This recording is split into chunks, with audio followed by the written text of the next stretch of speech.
आखिर क्यों मुंबई के मरीन ड्राइव में मीलों दूर तक फैले हैं ये पत्थर, और किस व्यक्ति को दिया जाता है भारत रत्न? कब हुई थी इसकी शुरुआत? नदी और तालाब में नहाने से खत्म हो सकता है दिमाग? वजह जानकर हैरान रह जाएंगे आप। इस देश में मैचिंग कपड़े पहनकर घर से बाहर निकलते हैं कपल्स, लेकिन क्यों? और क्या है ब्लू, पिंक, व्हाइट और ब्राउन सिटी का मतलब? आइए जानते हैं देश और दुनिया से जुड़े amazing facts. Fact number 1, Greenland दुनिया के सबसे खूबसूरत देशों में से एक है, जहां घूमने के लिए पर्यटकों को हेलीकॉप्टर, नाव या फिर डॉग स्लेज का सहारा लेना पड़ता है। दरअसल इस देश में कोई भी रोड या रेलवे सिस्टम नहीं है, जिसकी वजह से यहाँ आपको गाड़ी या ट्रेन दौड़ते हुए नजर नहीं आएगी। ग्रीनलैंड में साल भर बेहद ठंडा मौसम रहता है, जबकि यहाँ का ज्यादातर हिस्सा बर्फ की मोटी चादर से ढका हुआ है। कुछ जगहों पर तो बर्फ की मोटाई 3 किलोमीटर तक पहुँच जाती है, जिसकी वजह से ग्रीनलैंड में सड़क या रेलवे ट्रैक बनाना और उन्हें नियमित रूप से मेंटेन करना बहुत ही मुश्किल हो जाता है। ग्रीनलैंड के लोग नाव और डॉग स्लेज गाड़ियों से सफर करते हैं, जिससे उन्हें ठंडी नदी और बर्फ को पार करने में आसानी होती है।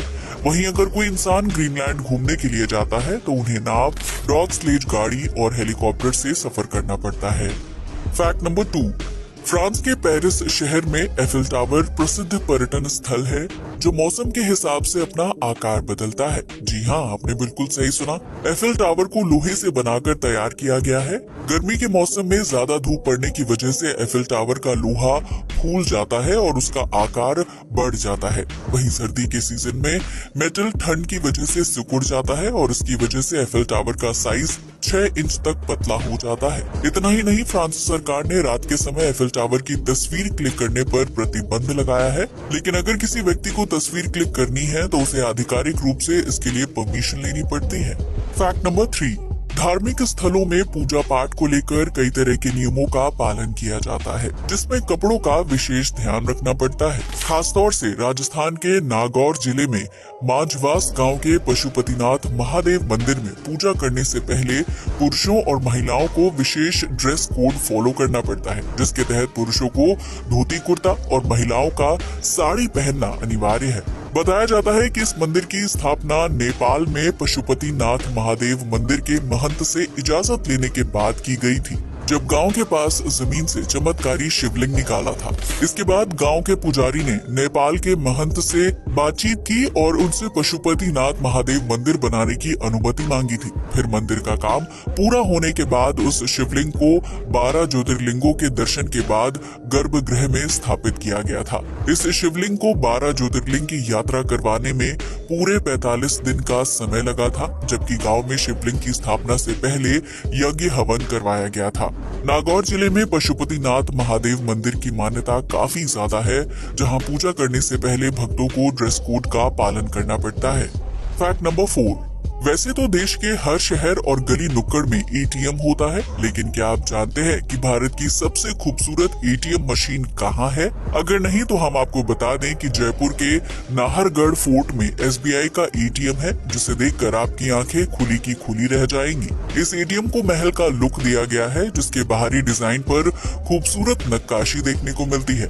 इसे देश का सबसे खूबसूरत एटीएम माना जाता है, जो अपनी सुंदरता की वजह से सोशल मीडिया पर खूबसूरत सुर्खियां बटोर चुका है।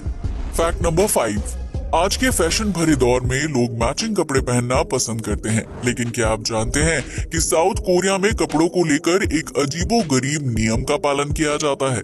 इस देश में जब कोई लड़का या लड़की एक दूसरे को डेट करते हैं तो वो दोनों एक ही रंग और डिजाइन के कपड़े पहनना शुरू कर देते हैं। जब कभी लड़का और लड़की एक साथ बाहर निकलते हैं तो उनके मैचिंग कपड़े देखकर दूसरे लोग समझ जाते हैं कि वो एक दूसरे को डेट कर रहे हैं। इतना ही नहीं, साउथ कोरिया में मैचिंग कपड़ों के साथ मैचिंग जूते और बैग जैसी चीजों का प्रचलन भी काफी ज्यादा है, जिसकी वजह से इस देश में लड़का और लड़की के मैचिंग प्रोडक्ट्स को बनाने और बेचने का व्यापार तेजी से फल फूल रहा है। वहीं जब किसी कपल का ब्रेकअप हो जाता है तो वो मैचिंग कपड़े पहनना बंद कर देते हैं, और इससे आम लोगों को ये पता चल जाता है कि अब वो दोनों एक साथ नहीं हैं। फैक्ट नंबर 6, भारत में 28 राज्य और विभिन्न शहर हैं जिन्हें उनके नाम से पहचाना जाता है, लेकिन राजस्थान में कुछ शहरों को ब्लू, व्हाइट और पिंक सिटी का नाम दिया गया है, जो उस शहर से जुड़ी खासियत को बयां करते हैं। राजस्थान के जयपुर शहर को पिंक सिटी के नाम से जाना जाता है, जिसे प्रिंस अल्बर्ट के सम्मान में महाराजा सवाई राम सिंह द्वितीय ने सन 1876 में गुलाबी रंग से रंगवा दिया था। इसके बाद कई सालों तक जयपुर के घरों और महलों को गुलाबी रंग से रंगा जाता था, जिसकी वजह से शहर को गुलाबी नगरी या पिंक सिटी का नाम दे दिया गया था। वहीं राजस्थान के जोधपुर शहर को ब्लू सिटी के नाम से जाना जाता है, जहां ज्यादातर घरों का रंग नीला है और इस वजह से जोधपुर को ऊंची पहाड़ी से देखने पर इसका मनमोहक नीला रंग दिखाई देता है। राजस्थान में व्हाइट सिटी भी है, जो उदयपुर का दूसरा नाम है। उदयपुर में खूबसूरत संगमरमर के महल बने हुए हैं, जिनका रंग सफेद है और उन महलों के आसपास ढेर सारी झील है। इसी वजह से उदयपुर को व्हाइट सिटी कहा जाता है, जहां सालाना सैकड़ों पर्यटक घूमने के लिए जाते हैं। इतना ही नहीं, राजस्थान के पास ब्राउन सिटी भी है, जो रेगिस्तान के रेत के टीलों के लिए मशहूर है। दरअसल जैसलमेर को ब्राउन सिटी के नाम से जाना जाता है, जहां जब रेत पर सूर्य की रोशनी पड़ती है तो वो मोती की तरह चमकने लगते हैं। वहीं जैसलमेर में दूर दूर तक भूरे रंग की रेत दिखाई देती है, जो पर्यटकों को अपनी तरफ आकर्षित करती है और इस वजह से इसे ब्राउन सिटी का नाम दिया गया है। फैक्ट नंबर 7, समुद्र के किनारे बसे शहरों और राज्यों के लोग मानसिक रूप से ज्यादा स्वस्थ होते हैं, जिसकी वजह से उन्हें तनाव और स्ट्रेस का सामना नहीं करना पड़ता है। हाल ही में हुई एक रिसर्च से पता चलता है कि समुद्र किनारे रहने वाले लोग अक्सर बीच पर टहलते हैं, जिससे उनके दिमाग और बॉडी पर अच्छा असर पड़ता है। समुद्र की हवाएं दिमाग की कार्य क्षमता को बेहतर बनाती हैं, जबकि इनके संपर्क में रहने की वजह से इंसान को स्ट्रेस और तनाव महसूस नहीं होता है। इतना ही नहीं, समुद्री हवाओं और एरिया के आसपास रहने की वजह से इंसान के शरीर में खास तरह के रसायन और हार्मोन्स रिलीज होते हैं, जो दिल और दिमाग के लिए लाभदायक साबित होते हैं। रिसर्च से पता चलता है कि समुद्र की हवा में सांस लेने से दिमाग की कार्य क्षमता 47% तक बेहतर होती है, जबकि समुद्र किनारे अपने पार्टनर या दोस्तों के साथ टहलने से दिमाग में ऑक्सीटोसिन नाम का हार्मोन रिलीज होता है, जो सामाजिक जुड़ाव, भरोसे और प्रेम की भावना को उत्पन्न करता है। समुद्र के किनारे बसे शहर और राज्यों में रहने वाले लोग ज्यादा सकारात्मक सोच रखते हैं, क्योंकि उनकी शारीरिक और मानसिक स्थिति दूसरे शहरों में रहने वाले लोगों के मुकाबले ज्यादा बेहतर होती है। इसलिए ये कहना गलत नहीं होगा कि समुद्र किनारे टहलना सेहत के लिए फायदेमंद होता है। फैक्ट नंबर 8, अगर आप भी झरने या तालाब के पानी में डुबकी लगाना पसंद करते हैं तो अपनी इस आदत को जल्द से जल्द बदल लीजिए। दरअसल इस तरह के पानी के अंदर एक खास तरह का बैक्टीरिया या कीड़ा पनपता है, जो सांस और मुंह के जरिए शरीर के अंदर घुस जाता है। इस बैक्टीरिया को अमीबा कहा जाता है, जिसका वैज्ञानिक नाम नेगलेरिया फाउलेरी है। ये अमीबा शरीर के अंदर घुसने के बाद इंसान के दिमाग पर अटैक करता है और धीरे धीरे दिमाग का एक बड़ा हिस्सा भोजन के रूप में खा जाता है, जिसकी वजह से इंसान की मौत हो जाती है। पहले ये माना जाता था कि अमीबा सिर्फ दूषित पानी में ही पनपता है, लेकिन बीते कुछ सालों में हुई रिसर्च से पता चलता है कि ये अमीबा दूषित पानी के अलावा मिट्टी, झरने, तालाब, गर्म और ताजे सभी तरह के पानी में रहता है। इस कीड़े को सबसे पहली बार साल 1965 में ऑस्ट्रेलिया में खोजा गया था, जो इतना सूक्ष्म होता है कि उसे पानी में देख पाना बहुत ही मुश्किल है।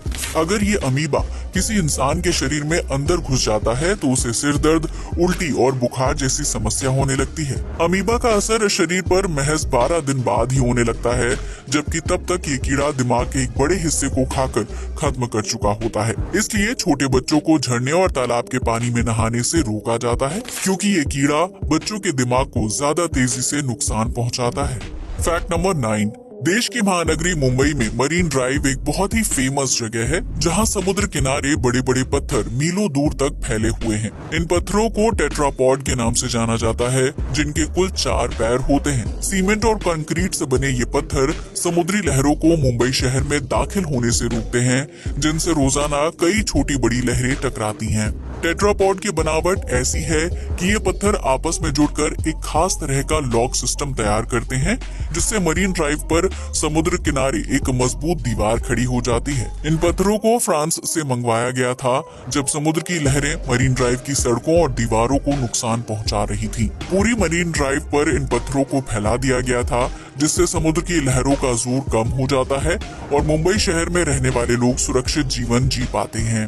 अगर इन 4 पैर वाले पत्थरों को मरीन ड्राइव से हटा दिया जाएगा तो इससे मुंबई को समुद्री लहरों से काफी नुकसान पहुंचेगा और मरीन ड्राइव पर मौज मस्ती करना मुश्किल हो जाएगा। फैक्ट नंबर 10, भारत रत्न देश का सर्वोच्च नागरिक सम्मान है जो राजनीति, कला, साहित्य, विज्ञान, रक्षा, उद्योग, लेखन और समाज सेवा से जुड़े लोगों को उनके काम की सराहना करने के लिए दिया जाता है। भारत रत्न की शुरुआत 2 जनवरी 1954 को तत्कालीन राष्ट्रपति डॉक्टर राजेंद्र प्रसाद ने की थी, जबकि स्वतंत्र भारत का पहला भारत रत्न गवर्नर जनरल चक्रवर्ती राजगोपालाचारी, पूर्व राष्ट्रपति डॉक्टर सर्वपल्ली राधाकृष्णन और वैज्ञानिक डॉक्टर चंद्रशेखर वेंकट रमन को सौंपा गया था।